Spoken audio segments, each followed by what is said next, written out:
ஏன்னா நம்ம ஏசப்பா மேலே வச்சிருக்கிறது வந்து ஜீவனுள்ள நம்பிக்கை. அந்த ஜீவனுள்ள நம்பிக்கையானது ஒவ்வொரு நாளும் மாற்றத்திற்குள்ளது. ஒரு பொருளில் ஜீவன் இருக்குன்னா அதில் வந்து ஒரு ரியாக்ஷன் நடந்துக்கிட்டே தான் இருக்கும். இப்போ ஒரு செயர் வந்து சும்மா அதில் வந்து ஜீவன் இருக்காது, அது வந்து என்றைக்குமே ஒரே மாதிரி தான் இருக்கும். ஆனால் ஜீவனுள்ள ஒரு பொருளில் வளர்ச்சி இருக்கும், வளர்ச்சிக்குரிய மாற்றங்கள் நடந்து கொண்டே இருக்கும்.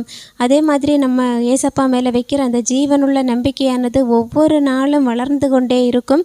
இப்போ நம்ம இந்த ஆராதனையில் இருக்கிற மாதிரி கூட நம்ம ஆராதனை முடிஞ்சதுக்கப்புறம் இருக்க மாட்டோம். ஏன்னா நம்ம கர்த்தரை குறித்து இன்னும் அதிகமாக அறிஞ்சிருப்போம்.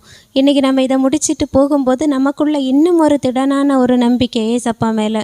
அப்பாவால் என்னெல்லாம் முடியும், அவர் எப்பேற்பட்ட தேவன், அவரால் முடியாத காரியம் ஒன்றுமே இல்லைங்கிறதுல இன்னும் ஒரு ஆணித்தரமான ஒரு அனுபவம் நமக்கு உண்டாகும்.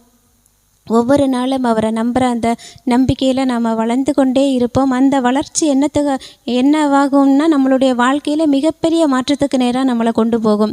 ஒவ்வொரு நாளும் அவரை நம்புகிற அந்த நம்பிக்கையிலையும், அவரை அறிகிற அறிவிலையும், பொருளாதாரத்திலையும், ஆவிக்குரிய வாழ்க்கையிலையும் எல்லாவற்றிலையுமே நாம் வளர்ச்சியை பார்த்து கொண்டே இருப்போம். கர்த்தர் அதற்காக தான் நமக்குள்ள ஜீவனுள்ள நம்பிக்கையை வச்சுருக்குறாங்க. அந்த நம்பிக்கை ஒரு நாளும் வீண் போகாது, கெட்டு போகாது. அவருடைய சமூகத்தில் நாம் ஒதுக்குற இந்த நேரங்கள் வீணாய் போகாது. ஒவ்வொரு செகண்டும் நமக்கு பலன் கொடுக்கக்கூடியதாக இருக்கும்.